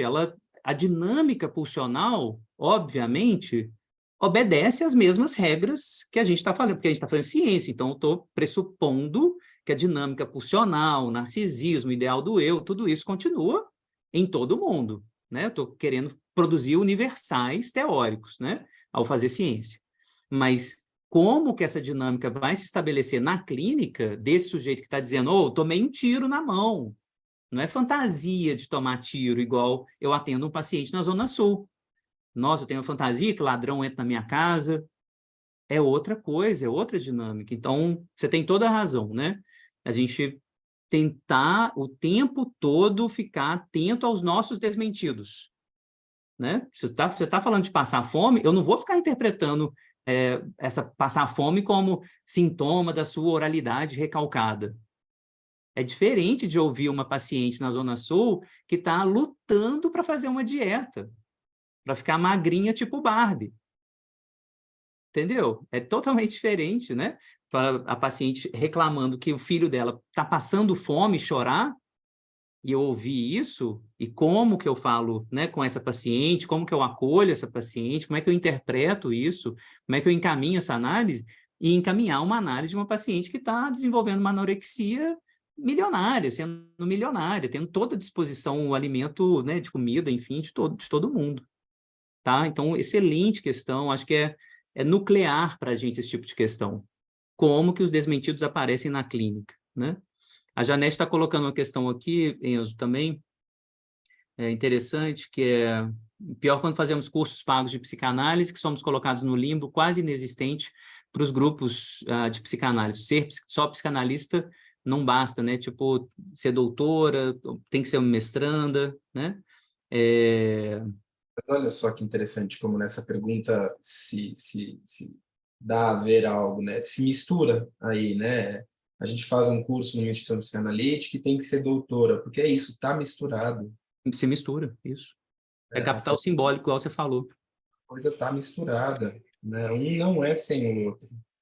E eu acho que a gente tem que... É isso, os professores que estão... Não é a regra, né?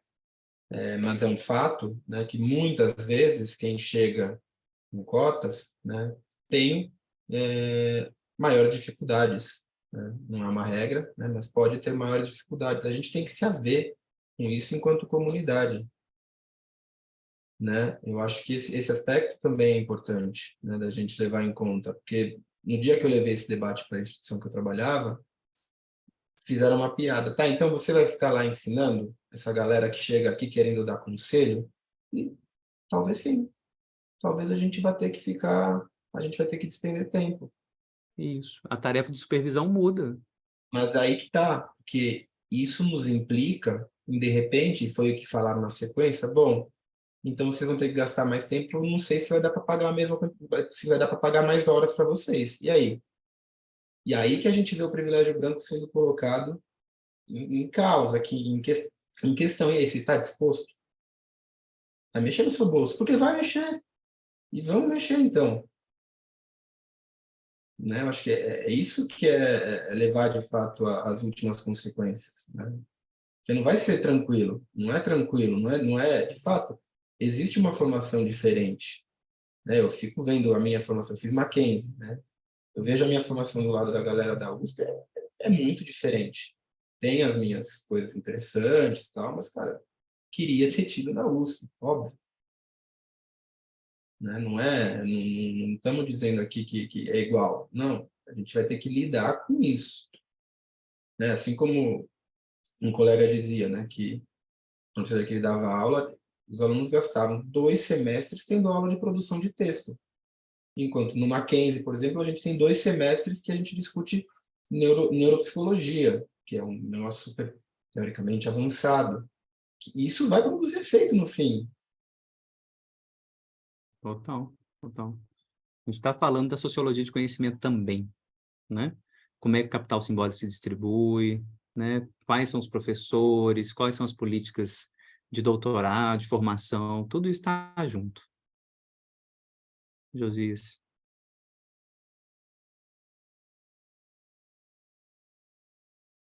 Eu não sinalizei nenhuma questão, mas talvez seja um momento da gente poder abrir aqui também, né, Fábio? Se tem alguém que está querendo colocar um comentário, abrir o microfone, falar, fazer uma pergunta. Heloísa Paiva colocou alguma questão aqui no chat. Quer falar, Heloísa?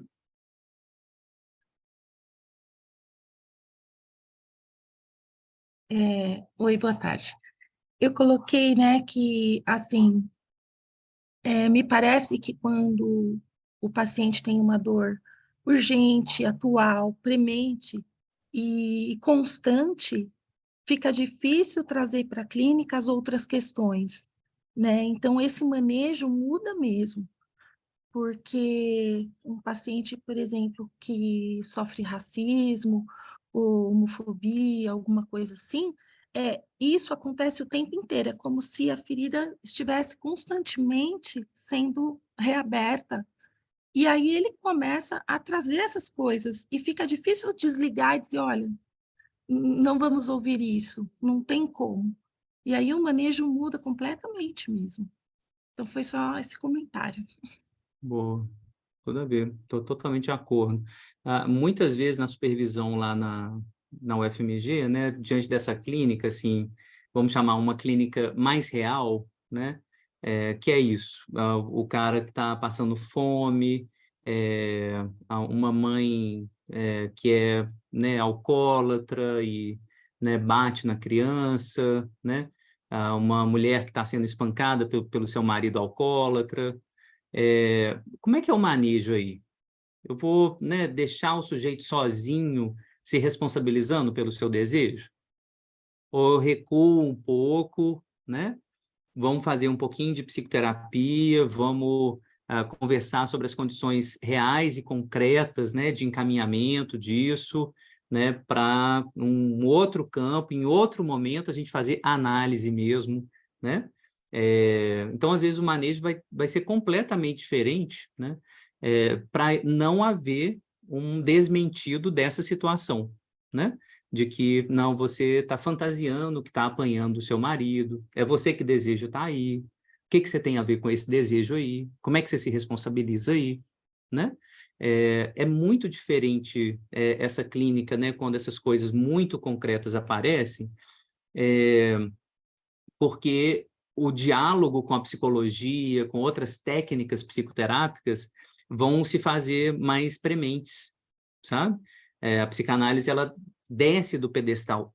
Pelo menos eu acho, teria que descer do pedestal, de ser só uma análise das fantasias, uma análise da sua vida interna, do seu desejo, né? Às vezes a gente precisa falar um pouquinho de que, nossa, né, racismo existe, homofobia existe, o outro perverso existe, né? Eu estou entendendo, por exemplo, nesse caso, né, da mulher que apanha, eu estou entendendo que é difícil sair dessa situação, estou entendendo que a gente vai ter que se questionar sobre o seu desejo de continuar aí, mas a gente precisa falar que o outro perverso também existe, né? Que esse outro perverso existe, que não necessariamente é culpa sua, é seu masoquismo que está produzindo isso. Então, assim, para falar do machismo, né, que sempre vai revitimizar a vítima, que o analista pode fazer se ele estiver, por exemplo, distante dos discursos feministas, né? Mais uma vez, né? Então, assim, é só um dos elementos que aparecem nessa clínica que eu acho que tem a ver com o que eu tenho chamado aqui dos múltiplos desmentidos, né, que podem estar presentes na formação do analista e na prática do analista. Então, isso que o Enzo está apontando, né, que na formação do analista, capital cultural, capital político, conta, capital simbólico, para usar a expressão do Bourdieu, conta. E conta, gente, conta. Se o psicanalista fala, eu sou formado na USP, eu fiz supervisão com o Christian Dunker, eu faço análise com a Maria Homem. Tem psicanalista com pedigree, entendem? Isso sempre foi assim no campo. Então, capital simbólico conta, é assim que se transmite, é assim que as redes de encaminhamento de pacientes funcionam, entendem? É por esses pedigrees, é por essa rede de transmissão de capital simbólico. Eu acho que é importante também, eu acrescentaria aí, Heloína, a gente cuidar, porque se você parar para ler o Freud, de fato, parar para ler o Lacan, que são os dois que eu mais leio, e tem um livrinho que eu indico para todo mundo que é formidável, que se chama Psicoterapia e Psicanálise, da Radmila Zigouris, que ela vai falar, inclusive retoma o Leclerc, né, que para ser um bom psicanalista você tem que ser antes um bom psicoterapeuta, né? E ela vai falar isso, ela vai falar, gente, não desconfiem, aliás, ela fala, né, desconfiem ou mudem de supervisor se o seu supervisor disser para você que só recebe na clínica dele casos de neurose de transferência, que ele não trata neuroses atuais. Que todo mundo que chega lá chega afoito na transferência, vamos lá, psicanálise. Cara, é a coisa mais comum a gente ter que sustentar uma posição que não é aquela ortodoxamente conhecida e reiterada e transmitida de que é o psicanalista. O ponto do argumento dela, né, que é o meu argumento também, é de que se você parar para ler o Freud, você pega aquele texto de 1919, Caminhos da Terapia Psicanalítica. É o Freud dizendo tudo isso que o Fábio está falando aqui. Se a gente não estiver atento ao que está acontecendo fora do campo analítico, a psicanálise vira uma igreja.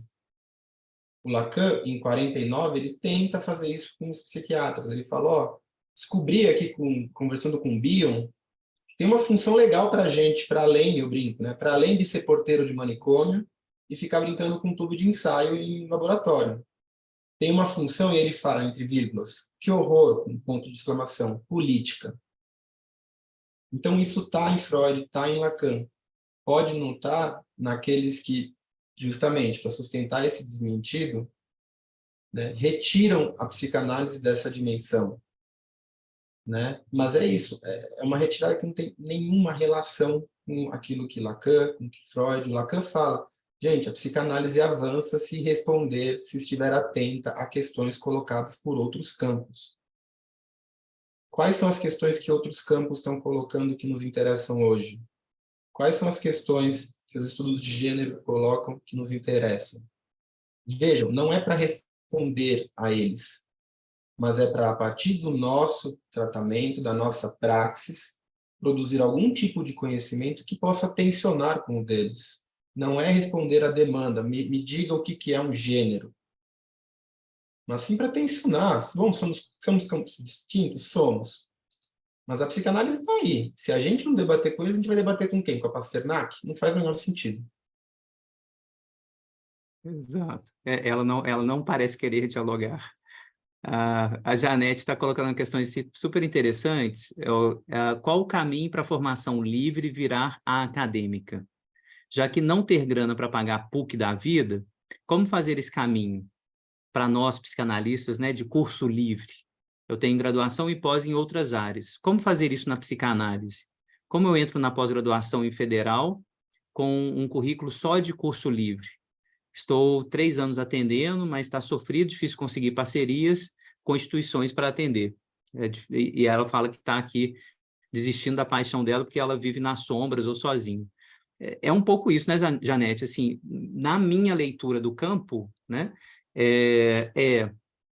para o analista que não está abrigado numa instituição, né, e para você que não tem uma formação, estou entendendo, né, em psicologia, de fato, você vai ficar ou pulando de instituição em instituição, né?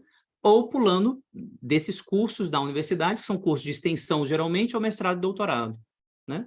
Então, na minha leitura, o que tem acontecido é, de maneira geral, né, o caminho mais adequado aqui, eu acho que o mais... adequado, não sei se é a palavra, mas o mais tranquilo é se articular a uma instituição, né, psicanalítica, de fato. Né? Hoje tem várias, inclusive online, né, que fabricam essas associações, grupos de estudo, grupos de supervisão, né? Cito só duas aqui que eu conheço, né, a formação e os elementos, né? Isso, a Janete está falando que não quer ser psicóloga, ok, beleza, não precisa ser psicóloga, né? Pode fazer a formação, então eu conheço essas duas instituições, por exemplo, a Constructo, de Porto Alegre, que tem uma formação super interessante, né? Lê o Laplanche, lê a Silvia Bleichmann, né?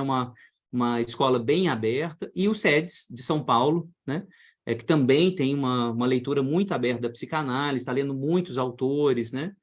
Por exemplo, né? De fazer as formações do SEDES e da Constructo. Então, basicamente participar desses grupos.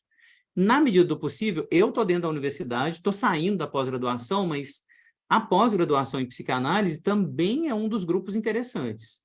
Para isso que o Enzo está colocando aqui, permanência crítica, entendeu? De ficar lendo, de ficar discutindo em grupo, nessas conversas de corredor. Isso importa muito, porque você vai encontrar, por exemplo, o Enzo que está trabalhando. Porra, trabalhei no hospital, no centro de saúde, tem uma vaga lá. Vem trabalhar aqui. As redes de encaminhamento funcionam a partir do corredor desses encontros. Então, é na universidade e nessas instituições, caso você queira fazer uma pós. Para fazer a pós, Janete, assim, sem esse percurso, um roteiro bem pragmático que eu te dou. Publicar. Hoje em dia, eu estou saindo da pós-graduação, inclusive por isso, tá? É muito desgastante, muito irritante, você tem que publicar o tempo todo. Então, se você quiser ser acolhida na USP, na UFMG, na UERJ, na UFRJ, você já vai ter que ir para fazer a prova do mestrado, doutorado, com algumas publicações em revistas indexadas pela CAPES. Tá? A1, A2, B1, B2. Beleza? Então, assim, publica. Você tem que publicar. Tá? Eu só vou acolher um aluno na pós se ele tiver publicado. Ok? Essa é a moeda acadêmica hoje. Tá? E isso é capital simbólico. Tá vendo? Se eu cobro de você, antes de você entrar a publicação, eu já estou colocando uma série de peneiras aqui. Mas é como a pós-graduação hoje no Brasil tem funcionado. Eu sou cobrado enquanto professor, eu fui professor, Bolsa Produtividade CNPq, nível 2. Tá? De publicar 6, 8 artigos por ano. Beleza? Eu acho isso uma loucura. E eu acho isso muito classicista, muito elitista, muito violento. Tá? Mas exatamente como o jogo está funcionando. Tá? Eu não vou receber aluno na pós se esse aluno não tiver publicado já. Tá bom? Eu não posso arriscar. Eu quero que esse aluno publique 2, 3 artigos comigo durante o mestrado. Então, eu preciso de provas contundentes e clássicas e, né, de que ele já sabe publicar, sabe escrever. Tem produção de texto. Então, assim, é elitista, é uma peneira maluca, tá? Por isso eu estou saindo da pós-graduação, porque, assim, não sei se a gente vai conseguir consertar isso, não. E eu acho... Como que é o nome dela? Janete? Janete. E eu acho também... É claro que existe um pular de instituição em instituição que pode ser sintomático, mas tem um pular de instituição em instituição que tem a ver com encontrar uma instituição que você possa, de fato, endereçar questões, que você possa produzir uma transferência, né? Então, eu acho que tem um caminho que eu sempre indico, assim, cara, transferência. Quem que você gosta de escutar? Ah, não, eu gosto de escutar o Fábio. Continua escutando o Fábio. O Fábio falou, vou abrir um grupo. Sei lá, vai ter uma atividade aberta no meu laboratório. qualquer coisa do tipo. Procura saber por onde o Fábio circula. De repente, lá você encontra outros mais ou menos parecidos com o Fábio, que tem aí questões que o Fábio faz, que de alguma maneira se amarra com as questões que você também faz, né? Eu sou um grande entusiasta de grupo de estudos, assim, um pedaço importante também. Grupos pequenos, tá, gente? Porque hoje em dia tem uma galera vendendo grupo de estudos com 100 participantes, não é grupo de estudos, é caça-níquel. Mas tudo bem também participar se você quiser, mas é divertido. Não é grupo de estudos, o negócio é outro, né? E eu acho que fora isso, né, tem muita atividade aberta de universidade pública muito bacana. Por exemplo, eu faço parte do laboratório da Miriam DBA, do Ivan Ramos Estevam, que inclusive é amigo do Fábio, do Gabriel Binkowski. Toda quarta-feira, ou de 15 em 15, a gente tem uma atividade. As reuniões são abertas para qualquer um que quiser participar. Então, também tem essa reserva, digamos, que se publiciza. Acho que a gente peca, e a gente, agora sim, eu, Fábio, Josias, a gente ainda peca muito na divulgação desses espaços públicos, de fato, né? A gente tem que bolar tudo bem, né? Se exige muito dessas outras dimensões na academia, de publicar, né? Como é que a gente vai ter tempo para gerir um Instagram? Mas é muito ruim, pelo menos na USP, agora está melhorando, mas é muito ruim a comunicação, né? Não tem para o nosso grupo lá no laboratório, não tem uma página no Instagram, como, por exemplo, acho que o Josias que coordena, inclusive, é URGS, né, Josias? Isso. Bem arrumadinha, que divulga, que você fala, caramba, olha lá. A gente não tem. E acho que tem um pedaço que é falta de tempo, beleza. Tem um pedaço que é inabilidade, beleza também, mas eu suspeito que tem um outro pedaço que é meio... Vamos manter aqui, porque se abrir muito, pode chegar o quê? A diversidade? Isso aí, esse é o medo. Não estou falando especificamente do Lab Sopol, que é o que eu participo, mas sei que de outros espaços é um pouco por aí que passa. Sim, total. A experiência da universidade na Argentina, por exemplo, é muito impressionante, gente. Não sei se vocês já viram isso. A universidade lá é pública de fato, ou seja, tem vaga para todo mundo, né? Então, as salas são muito grandes, muito grandes. Então, 100 alunos, 200 alunos por sala, enfim. Então, é uma outra experiência de universidade, onde todo mundo tem vaga, então todo mundo vai participar. Então, você tem um sistema de ensino, né, onde você tem muita mentoria, né? Professores e ajudantes, e doutorandos e mestrandos numa pirâmide, né, ajudando os grandes cursos de graduação. Aqui na Universidade Brasileira aparecem muito desses grupos de estudo, né? Então, esses grupos são os mais importantes. No meu caso, né, eu tento fazer esse projeto de extensão mantendo o canal no YouTube aberto, público, né? Então, é uma maneira da gente estudar, né? O seminário clínico, né, que eu coordeno, é R$ 8,00 por mês, né? Para 2 aulas, né, privadas, né, para os membros do canal, então, né, não é um preço abusivo, né? Então, dá para ter acesso aos textos, aos PDFs, né, uma leitura crítica, né, desses textos. Então, é só um exemplo, né? Eu acho que vários outros professores, né, como o Enzo falou, que vão ser escolhidos pela transferência também, né? Pô, o cara está lendo desse jeito, o cara está atento a essas questões, eu gosto desse autor. Pela paixão também que a gente vai escolhendo o campo, né? E última questão, gente, a gente precisa encerrar. Apareceu aqui a questão da graduação, né? Cadê a questão? Tarará. O bacharelado em psicanálise não poderia ser uma solução possível? Eu acho que reproduziria, Patrícia, as mesmas questões, né? A gente pode fazer o bacharelado em psicanálise, digo explicitamente aqui que eu não sou contra, tá? Acho que a ciência se move, tá bom? Assim, certamente havia pessoas, tenho certeza, que eram contra a formação de uma faculdade em psicologia, certeza, né? A medicina deve ter tido médico lá, psiquiatra contra a formação de uma faculdade em psicologia, né? Então, com certeza, está tudo bem fazer uma graduação, né, em musicoterapia, como a gente tem na UFMG. A gente tem uma graduação em musicoterapia na UFMG. Por que a gente não vai ter uma graduação em psicanálise? E já colocar aí o currículo que o Enzo acabou de ler, que o Freud, né, estabeleceu uma parte do currículo. Neuropsicologia, fisiologia, mitologia, literatura, né? Psicologia. Por que a gente não vai fazer uma graduação em psicanálise? Que vai ter, né, estágio, supervisão, né, que vai ter toda a formação que o analista tem que ter dentro da universidade. Qual que é o problema? Não vejo problema nenhum.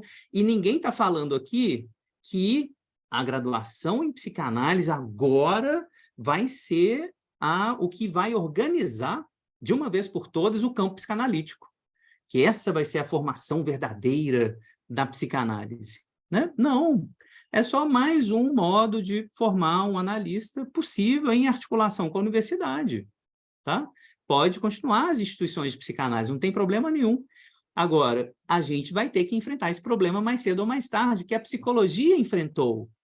A psicologia enfrentou isso. A psicologia brasileira não tem nem 60 anos, tá completando, né, 70 anos agora, recentemente, que é a formação de um conselho federal, de um conselho de ética, tá? A gente vai ter que enfrentar esse problema, beleza? Eu acho que, para complementar aí o que o Fábio está falando, tem um livro da Sônia Alberti, que eu gosto bastante, né? Chama Crepúsculo da Alma. Eu acho que é o mestrado dela, ou é o doutorado, acho que é o mestrado. Ela faz uma genealogia da história da psicologia no século XX. E lá no final ela fala mais ou menos isso que o Fábio está dizendo. Eu não sei se ela faria essa questão como ela fez hoje, tendo em vista a história do bacharelado, eu sei que ela é contra, né? Mas ela faz uma questão naquele tempo, que era, a partir disso, da psicologia. Ela fala que o que salvou a psicologia de seguir sendo mero exercício de um poder foram os estudantes. Então, no momento em que a psicologia ingressa na universidade, é o momento em que a psicologia passa a ser pensada com Foucault, passa a ser pensada com Canguilhem, passa a ser pensada com outros autores, né, tensionando. E aí ela faz essa pergunta, bom, será que...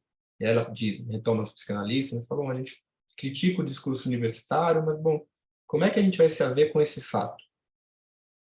Né? E eu acho que é algo que, talvez mais desde a pós-graduação do que da graduação, é algo que a gente já verifica. Eu acho que a pós-graduação, atravessada e atravessando a psicanálise, é o que salva, muitas das vezes, é o que salvou, assim como as instituições de saúde mental, no sentido da gente trabalhar nelas, assim, nas questões que elas nos colocam, clínica de rua, hospitais gerais, conselho tutelar e, bom, toda sorte aí de interseções, de tensionamentos que fazem com que a gente perceba que, no final das contas, o discurso analítico sozinho não se basta. É meio óbvio, mas a gente aprende também que o óbvio precisa ser dito, né? Aliás, é a condição da nossa clínica, né? Enzo, Fábio, eu queria fazer talvez uma última questão para a gente, então, fazer mais uma rodada de comentários finais de vocês dois. A partir do papo que rolou aqui, que eu acho que foi interessantíssimo, extremamente formativo, né? Mas fazer uma questão no sentido de que toda essa nossa conversa ela foi eminentemente crítica. E o texto, né, do Fábio que foi discutido a partir do Laplanche é crítico. Mas, então, com esse cenário que vocês foram descrevendo, né, e trazendo a crítica da universidade, as instituições, os entraves na formação atualmente, a gente vai vendo que a universidade tem aberto mais canais que sejam formativos, né, que oferecem cursos que são acessíveis, as instituições nem tanto. Acho que, de modo geral, a gente abriu essa crítica aqui hoje, né, do elitismo das instituições. Eu queria colocar essa questão para vocês, nos comentários finais, no sentido da gente ir um pouquinho além da crítica. Que proposta vocês conseguem vislumbrar para a função das instituições psicanalíticas no cenário atual?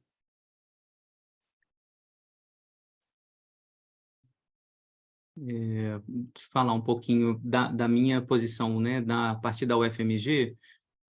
A UFMG está passando por um processo de mudança na política de graduação gigantesco, aumentando a carga de extensão obrigatória para todos os nossos alunos. Isso tem a ver com uma deselitização da universidade e uma abertura dos muros da universidade muito, muito importante, tá? E eu acho que a gente vai colher os frutos disso também, pelo menos aqui, né, no nosso curso, na psicologia e na psicanálise, tá? Esse projeto de extensão que eu tenho, né, um projeto registrado, né, na UFMG, Senex, né, no sistema de extensão da universidade, que é o canal, que é tentar levar as pesquisas, as defesas, esse tipo de discussão pública que a gente está tendo aqui agora, né, eu considero isso parte do meu trabalho de professor da universidade pública. Então, eu publiquei um texto, eu vou falar sobre esse texto, eu vou falar publicamente, eu vou conversar, né, e deixar isso público, gratuito no canal, para que todos tenham acesso, né, e a gente converse publicamente sobre isso, tá?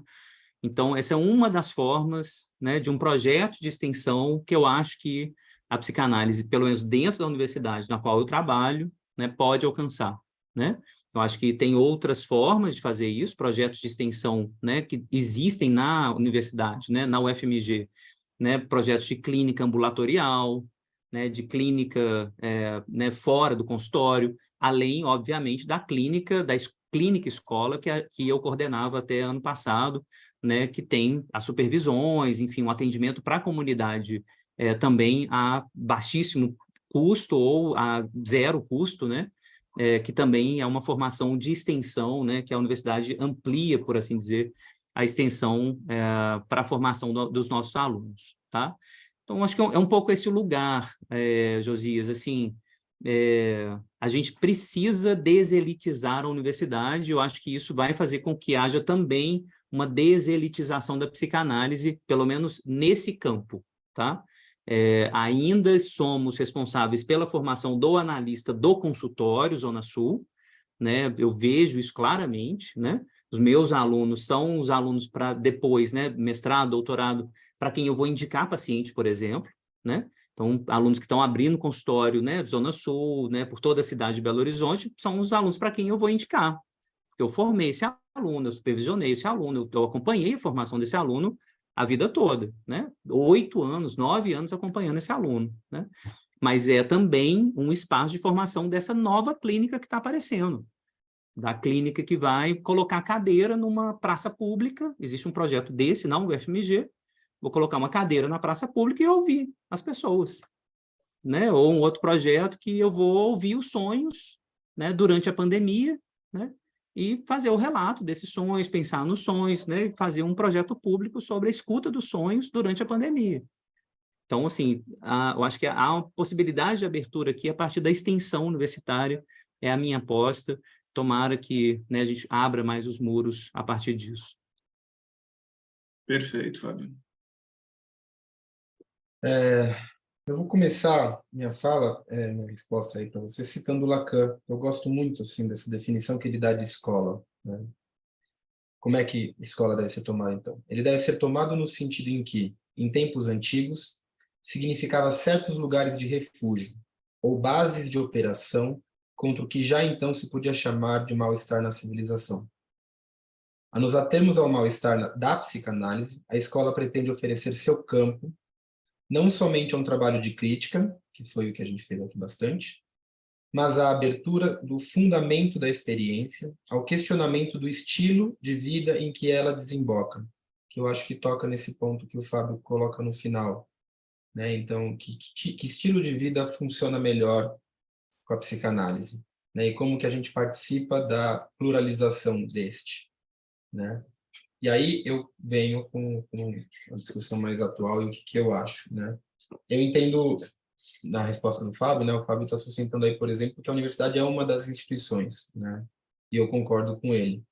Então, eu acho que uma das frentes é essa que o Fábio foi destacando mesmo. Então, do nosso papel enquanto pesquisador, e aí tomando essa perspectiva de pesquisador em sua extensão, ensino, pesquisa, né? Então, acadêmico, o que o acadêmico faz, né? Na USP foi criada mais 2 frentes, que é a reitoria de inclusão e pertencimento. É bem interessante, Fábio, não sei se você conhece, cara, a Miriam que está coordenando, agora, em tese, todo o trabalho acadêmico, além de incluir pesquisa, extensão e ensino, tem que, de alguma maneira, produzir algum tipo de contribuição voltada à USP, que diga respeito à inclusão e pertencimento daqueles que estão dentro do CRUSP.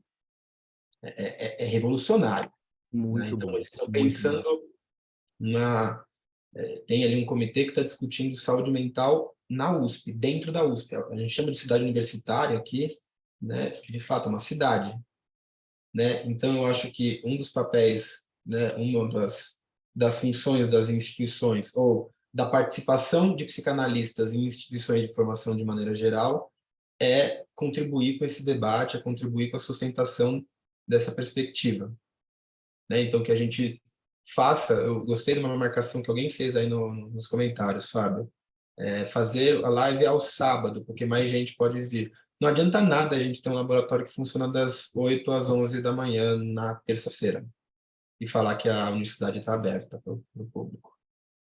Não adianta nada. Então, um pouco de noção nos é necessária nesse sentido. E aí, trazendo a discussão para as escolas, eu faço parte de uma escola e eu estou nessa escola, estou um membro dessa escola agora, porque me faz sentido, que eu acho que é um espaço que permite a sustentação de um debate que sustente que a extraterritorialidade da psicanálise na formação é impossível ser tomada de maneira exclusiva dentro das escolas. Então, e aí eu lembro da fala da Beatriz Aguirre de novo, né, que dá para vocês serem psicanalistas uma vez na vida. Ela fala, né, porque ela vem fugida da Argentina, da ditadura e tal, e ela fala, Enzo, eu criei isso aqui era como se fosse uma trincheira. São minhas trincheiras, ela fica muito emocionada. Aqui são minhas trincheiras, por isso que eu sou tão brava com vocês, né? São trincheiras. Então, eu acho que uma das funções das instituições e daqueles, as instituições por si não andam sozinhas, né? Nós fazemos ela andar, né? Ou ficar paralisada. É justamente sustentar, ao invés de fortalezas, de grandes portas que funcionem como algo que nega o mal-estar, proposição de trincheiras. Não é só para guerrear. Eu fui ler sobre trincheiras para escrever sobre isso. Né? A trincheira servia para a gente caminhar para ir buscar comida, para ir até uma outra localização. Não é só aquilo que a gente vê na Guerra do Vietnã. É também. Né? Então, como é que a gente sustenta no 1 a 1 e no laço essa porosidade? Eu acho que essa é a função fundamental. E aí, isso tem a ver com cotas, isso tem a ver com políticas afirmativas, mas não dá para a gente supor que porque a minha escola tem cota, eu não preciso lutar por uma universidade pública, ou por um ensino fundamental, enfim, ensino escolar de qualidade. Não são lutas que, se feitas sem uma relação, vão nos levar a algum lugar realmente interessante. É como eu supor que porque eu atendo 2 pessoas de graça, a psicanálise está tudo certo na psicanálise. Bobagem. Aí sim, bobagem. Muito obrigado, Enzo. Muito obrigado, Fábio. Acho que esse é mais um rico debate que está sendo gerado através da publicação desse livro, que está em lançamento, né? Já está ganhando o Brasil, começou a ser enviado essa semana que passou para as pessoas. Esse debate vai ficar, né, Fábio, no teu canal gravado? Sim, sim. Então está à disposição, vai ficar no canal da Editora Discurso também, então vocês podem depois acessar, rever, passar para outras pessoas. Acompanhem a página da Editora Discurso, porque a gente vai estar colocando outros eventos a partir desse livro. São debates que são sempre gratuitos, abertos, também uma forma da gente estar colocando essas discussões à disposição, né, publicizando. Então, agradecemos todos que estiveram presentes até esse momento, a presença de vocês, comentários, perguntas, e um grande abraço. Só E deixar até o convite, Sim, Josi, desculpa, o lançamento em BH, dia 22 de setembro, anotem a data aí. Aqui na UFMG, o Enzo vem para cá, a gente vai, já reservei a data lá na UFMG, então vou divulgar tudo pelas minhas redes sociais também, nas redes sociais da Editora Discurso, onde vai ser, o auditório, tudo certinho, mas anotem a data, 22 de setembro, sexta-feira, às 14 horas, no campus da UFMG. Só vou determinar o auditório certinho e aviso para vocês, mas já anotem e reservem a data caso queiram vir em Belo Horizonte, na UFMG. A gente vai lançar o livro, vai ter um debate, então compareçam e cheguem aqui na UFMG para a gente ocupar a universidade também. isso aí. E relembrando, então, já foi falado no início, lançamento presencial em São Paulo, dia 26 de agosto, a partir das 16. Tá bem? Obrigado, pessoal. Agradecer imensamente de novo ao Fábio por ter topado entrar na coletânea e debater hoje, e debater dia 22, e eu tenho certeza que se eu convidar para mais um debate, ele vai topar, e é esse o espírito mesmo. Josias, pela parceria, a Editora Discurso, não tenho o que falar, só elogio aí pelo trabalho, pelo rigor, por todo o cuidado com os autores, comigo, com os eventos, os encontros, e agradecer as perguntas, as questões, a participação de todo mundo. Gostei de ter notícias aí de tanta gente perguntando, questionando, sinal de que tem alguma coisa aí sendo transmitida, né? Valeu, gente. Isso aí. Um abraço, bom final de semana. Tchau, tchau, gente.